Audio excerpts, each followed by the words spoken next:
And, my brother started to play with the band at the Escondida. Which was a bar? Which is, yeah, the Escondida was a nightclub on San Antonio Abad, down by the San Juan de Dios. San Juan de Dios market, right? And they had black lights and white tablecloths. And back then, everybody got dressed up. You didn't walk out in jeans. They tell you to go change your clothes. The police would. Uh, and so everybody get dressed up in white, and then you dance at the Escondida, and they have the black lights, and you glowed, and it was pretty fabulous. And they had some really great bands play. I mean, besides my brother's band, they played with Javier Batis and the Revolution, which is a real famous, band in Mexico City. So your brother moved down here full time at this Yeah, point. he moved down here full time. He was a teenager as well? Yeah, he was just in the last year of high school. So I guess that puts him at like, I don't know, 18, 17, 18. And then we first stayed at the Quinta Loreto hotel, which was Musia, who was the sister of Cello, who had the pharmacy. Drugs R Us back then. And then we got kicked out of there and moved to Pila Seca, number 23. And then we decided to build a house on Quebrada. So at that point, your mother and father wanted to live here full time? Yeah, they bought land and then they laid it out. Sidel laid the whole house out with lime, where everything was going to go. And it was the best house in San Miguel as far as vibes went and design. It was all one level, no steps. And it was beautiful. And she painted it pink because she looked good in pink. So, what can I tell you? Sidel started a silk screen business that I ended up doing all the screens and designs for. And Karen, I don't know if you remember my wife, ex-wife, Karen Gadbois. We did all the fabrics and designs and had all the clothing assembled. So back in the day, let's say you're here in the 1960s, what was life like for you then? Well, when we first came down, it was great because I could just walk into the cucaracha and for, 50 centavos, I could buy a shot of tequila. And nobody even blinked an eye, And then when my brother was in the band, I guess I was about 15 or 16. Because he was in the band, I got into all the nightclubs. So, I got to see a lot of nightclubs in different parts of Mexico as well. In Celaya, they used to play at different places there, and private parties. And they were Lopez Portillo, his campaign band for the tri-state area when he was running for president of Mexico, and he won. But we came down, and my dad just found Alfredo Zavala, who was the best lawyer in town at the time, and he gave him a huge retainer. He said, my kids are going to get in trouble. Take care of it. Do it. So that was kind of cool. And they did. They almost tried to cut my brother's hair and my hair one night. I guess the cast from Hair, the musical, came to San Miguel, and they came to the Escondida and were partying with the band and everything. And then they took them all into jail and shaved their heads. And then this real famous, I can't remember his name, he was a psychologist or a psychiatrist who was invited down by the Mexican government to lecture in Mexico City to all these fancy doctors. And the week before the lecture, he came to San Miguel with his son as an off trip, and they took his son, they dragged him into the presidency, and they shaved his head. And he went and complained and said, "Oh, you can't do this, I'm blah." And they took him and they shaved his head too. And Nixon wrote him a letter saying, "Well done," Back then, you go to Celaya to go to the movies. And then the Cine Aldama downtown had movies in English every Tuesday and every Friday. And so they had a lot of spaghetti westerns that were like dubbed in English with Spanish subtitles. But the guys that were doing this talking were like from Brooklyn. So you gotta let that thing go, man, because they had talked really funny, and that was fun. Everybody went to the movies, and you'd smoke your cigarettes in the movies, and everybody was there in town. So you'd see whoever was in town. There was only like 8 to 12,000 people. in the whole town. So, you know, you sit on the Hardin and they have the Paseo. I think Mary Jane told you about the Yeah. Paseo. Yeah, that was really cool, you know. And then you could sit on the wall back then and watch the fireworks because there wasn't 50 jillion people, you know. I remember watching the pine tree burn down. There used to be a big pine tree in front of the parochia, and it caught fire with the fireworks one I time didn't and know that. burned and burned. See some of the old postcards, you'll see the pine tree in there. Let's see. The hot springs was great. We used to go to Tabuada before the new place was when it was just the hotel, and it had like a brunch every Sunday, like a buffet, and they made really great Bloody Marys, and it still has the hottest tub in the whole area at the hotel, and that was fun because everybody would go, and you'd see everybody. And you know, then it became like there was a lot of partying going on, a lot of weddings. They had the running of the bulls back then. You know, they barricade off the downtown around the Hardin, and they just let a bunch of bulls run like Pamplona. So that was a blast. Funniest part I can remember about that was these three girls from Mexico City, and they had their tacones, the high heels, and they were running in front of the. I'm trying to remember the name of the store. Anyway, it was right next to the Presidencia on the corner, right by the Relo. And the bulls were coming, and they ran, and they jumped up to climb on the bars, you know, to get out of the way of the bulls. And the whole thing fell out when the bulls were gone. They were terrified, but it was the funniest thing I ever saw because they were like so trying hard to get away, and then the thing broke right off, and they all went flying. Nobody got hurt, but it was really a riot. So back in that day, because I know now you're an artist, did you partake in the artist community? Oh yeah, So from the beginning? I used to do a lot of silk screen. I did all the posters for the band and the T-shirts, and I did like Instituto Allende T-shirts, and I did Bellas Artes T-shirts with the Danny Rufert one time as a collaboration way back in the day. We did the San Miguel T-shirts, the ones that have all the, you know, the lovers and roof dogs and the fountain. That's a real popular T-shirt.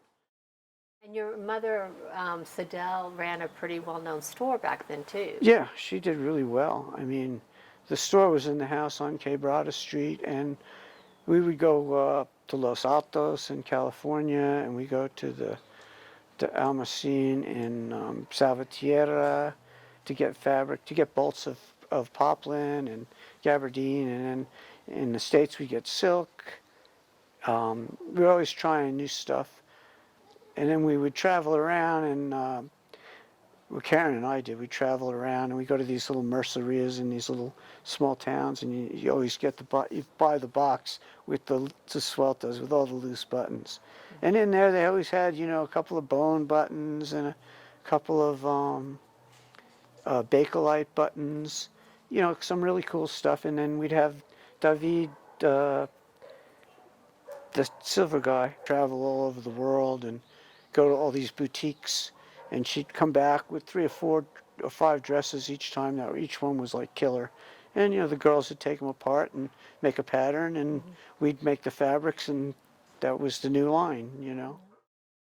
What else? Peter Olwell used to teach photography here, and he got the cover of Life magazine, which was at the time a really big deal. And one of the people that came down to visit him was Cartier-Bresson, and they hung out for a couple of weeks, and that was pretty cool. I didn't know that. Yeah, and Neil Cassidy died counting the railroad tracks to Celaya. You know, Dean Moriarty and On the Road from Jack Kerouac, if you like that beat stuff. But all those guys were down here. Ernest Hemingway got drunk in the cucaracha. They filmed a movie in 1953 or 55, Disney did, called The Littlest Outlaw, and it's still out. It's a Disney movie, and it's San Miguel way back when. You know, back when you used to have to go over this sawtooth bridge on the way to Celaya before they put the new road in. And in the movie, all the teeth are in it. Now that, after when I came, it was missing like 5 on one side and 6 on the other. There was like 2 teeth left. But back then in the movie, you could see it had all the teeth. Well, let's say when you're 15 and you first came with your parents, what did you think when you got here? What were your impressions? I loved it. I liked the riding school. And, every day after, you do whatever was on the thing you're supposed to learn, you'd go to the bar in the Tuscadero in the In the hotel. Yeah, and whoever fell off had to buy the drinks. But you're 15. So what? We had kungas, sin alcohol. It's like a rum punch without rum. If we wanted. Yeah. It didn't really matter. I don't Yeah. think people really worried about it. There was always wine with dinner, beer. I remember one time we were in the La Fragua after it opened, and Rudy Fernandez, who just passed away, he blew me away. He ordered a metro cuadrado, a square meter of cubas. So they had this whole square table, and it was completely covered with cubas. And everybody just took them and drank them. It was like a big party. It was very cool. Later on, we moved down here and built the house. And then, God, there's just so many stories, My mom did a lot of stuff. The house that she built was really pretty amazing. She was the first person to put the electricity inside the wall, but they didn't have the conduits back then. So they bought. They used David Cohen as a contractor because he had the hardware store, and he sold them all these pieces of twisted wire, and so all the electricity went bad after a couple of months, and we had to replace the whole thing. Because all the old homes, even I remember, the wires were covered in cloth, and they were just hanging out. Yeah, I remember watching Neil Armstrong walk on the moon at Nell Fernandez's house, Jaime's mom and Rudy's mom.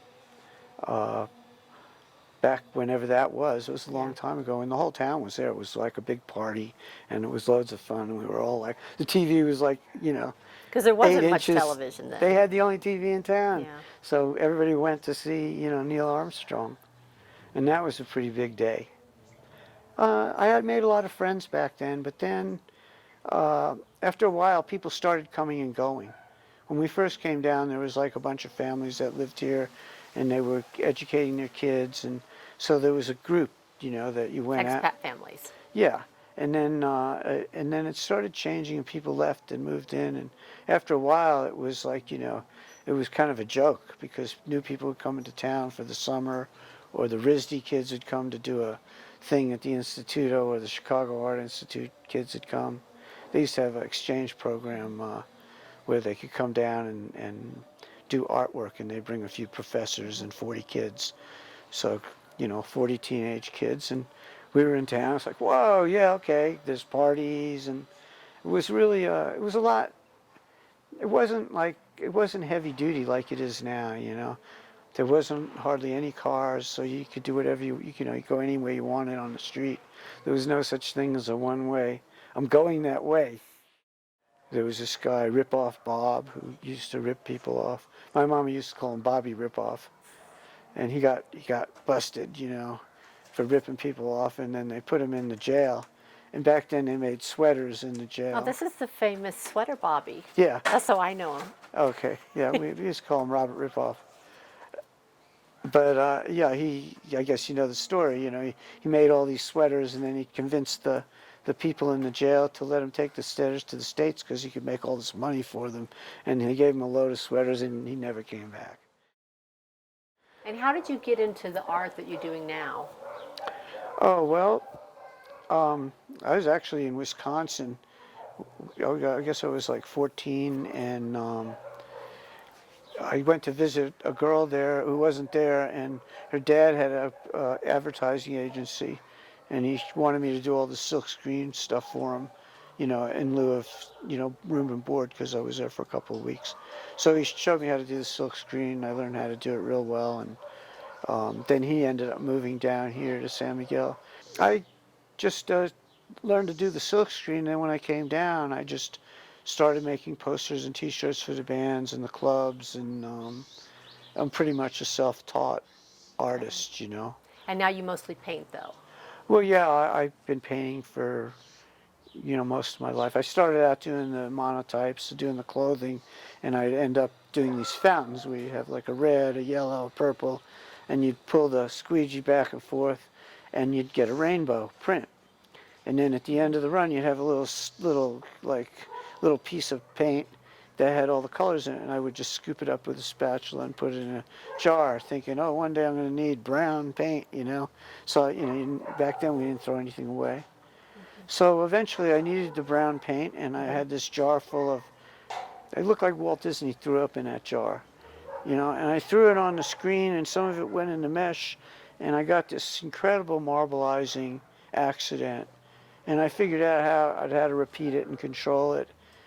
You know, I went to New York, and I had done all these works on paper, and they said, it was Ivan Karp at the OK Harris. He's like a famous art dealer. And he said, oh yeah, you know, I'd like to see, you know, if I sold out a show of 100 of these, it wouldn't pay my light bill, you know.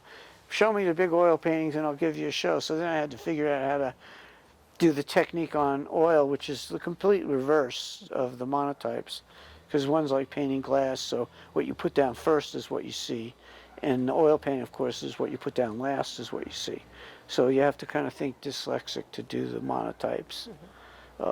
And it was through a screen instead of a press, which was something nobody had, well, I don't know anybody that's ever done that before, that does a complete painting like that. Because what happened was the textile inks I was using actually stained the paper.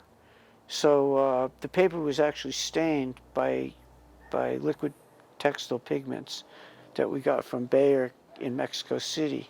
They were a byproduct of Bayer Chemical Company. And I went in there asking about them, and they said, here, they gave me all these samples and said, go ahead and experiment with these paints and give us the results, you know. And they had a book with these formulas to make each color, because at that time there was 5 different chemicals and a pigment. And then I realized all you need is the acrylic base. You don't need any other crap, because it doesn't need to be set. And also when the pigment stained the fabric, you couldn't feel the ink. So when we would print the silk, it was silk. There was no like little rubber thing like this stuff on top. It was just stain the fabric. So it was just, that's what made the clothes so great. Yeah. And what do you paint these days? What's your favorite All this thing? stuff here.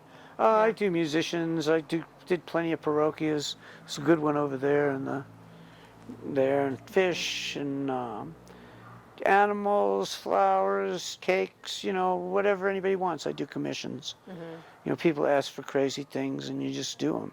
I had a gallery in New Orleans for many years, and I had a gallery with Karen called Duo on Pila Seca for many years.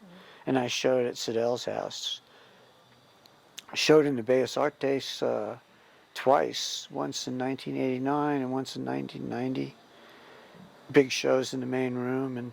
And you did carpets, if I remember correctly? Yeah, I go to Oaxaca to Teotitlan del Valle, which is a little village outside of Oaxaca City.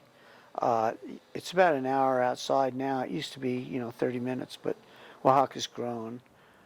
I've been working with them for like 33 years. I still work with them. When I was 18, I went down to Oaxaca, maybe 17, 18. I took a train down there from Mexico City. Back when the trains were quite nice. You could take a Camarine or a Pullman, so you'd have a room and you go to sleep. You go to the food car and you can have a meal, and there's a bar car at the end, and you leave at like 6 in the evening and you get there like at 7, 8 in the morning. You'd roll into Oaxaca. It was pretty cool. Anyway, I went to visit the Teotitlan del Valle because it was on the way to Mitla. And somebody said, oh, they do the whole village weaves. Can you believe that? You know. So we hired a car and a driver, and he took us there. And I met the people back then when I was 18, so that was a lot of years ago. Before I started, it was several years before I started having them do my stuff, but they were weaving a Picasso that was like unbelievable. I couldn't believe how good it was. I went and I was like, I dreamed about it. I thought, wow. You know, these people are amazing. You know, they're twisting 16 different little things to make a mixed color according to the painting, you know, which they had blown up. And then they had it gridded out on the page, and then they were doing the grid on the warp, you know. It was just unbelievable. I thought, oh, wow, I love these people. So Kevin's dad, Clay Fuller, he was like a colonel, supply colonel for General Patton during the war, so he got to go back in and get all the stuff. So he came down here and wanted a golf course, and he talked all these people into putting up money to buy the land and build the course. And it was all the local Mexicans and all the you know, affluent Americans and stuff. And so he went out there, and he had a guy with a chainsaw, and he'd tee off, and if there was a tree in his way, he'd cut it down. And that's how they built the fairways. And even on the first bench, number 1 hole, it's Clay Fuller hole. And when was that? God, that was in 1968, I guess. And all the local guys are members, you know, the Zavalas, you name it. Because back then the golf club was where people went. I mean, it was very, very popular. Yeah, the golf club was great. They had the killer Malanquin. steam room there. And it had the giant shower head, and it got super hot, and it was all tile. And they had like a massage table, and then they had all the sinks around. And you go in there, and nobody was wearing clothes, you know. And you go in there, and you see everybody in town naked. It was really cool. And they'd all sit around and talk and have conversations. And I'd say, hey, turn up the heat. And they go, no, no, no, it's hot enough. We like it like this, because then we can hang out. Otherwise, it gets too hot. You know, but it was good, and they had good food there. That I remember. And you could play, you know, you have a caddy. So we used to get to the 3rd hole. But now they added another 9. It used to be 9 holes. You get to the 3rd hole, and you hit over the water, and then the 4th hole was like a long hole. So when you get to the 3rd hole, you get the caddy, because you're close to the clubhouse. You have one caddy double up with the 2 bags, and then you send the other caddy up for, you know, club sandwiches and beers. And then they come back and meet you at the green at the 4th hole, and then we'd all eat, you know. So your parents never thought about returning to New York? My father went back to New York, and then they got divorced, you know. My mom fell in love with a guy down here, and, you know, that was kind of the end of that. You know, when my daughter was here, she went to like Bambi, which is a grade school, then Jose Vasconcelos, then they built Atibal on top of the hill till the kids graduated from that, and then they tried a Waldorf thing, but it didn't work, and then everybody went to Victoria School, and then after, you know, a year of that, they were gone, you know. Let's see, the Instituto, you know, was great. The Bellas Artes gave classes that were good. They had great ceramics. I think Agapito is still teaching at the Instituto, the weaving guy. And they had, I don't know, there was the academia where people would go for Spanish, and it was like specialized language school, so 6 to 8 hours a day you were doing Spanish, intense, with Paulina Hawkins. And Carmen Hawkins ran the Bellas Artes, and her husband Jim Hawkins was like a beatnik poet kind of guy who was really cool. And there was a lot of famous people that passed through San Miguel. I remember my mom was in the store one day, and this woman came in, and like, I was like, and I had to watch her. I just knew, she said she was from Philadelphia, but I knew she was from LA. I could tell. And she walks her out to the door, and she gets to the door, and all her friends are there coming in, and they're like, oh, Sharon Stone.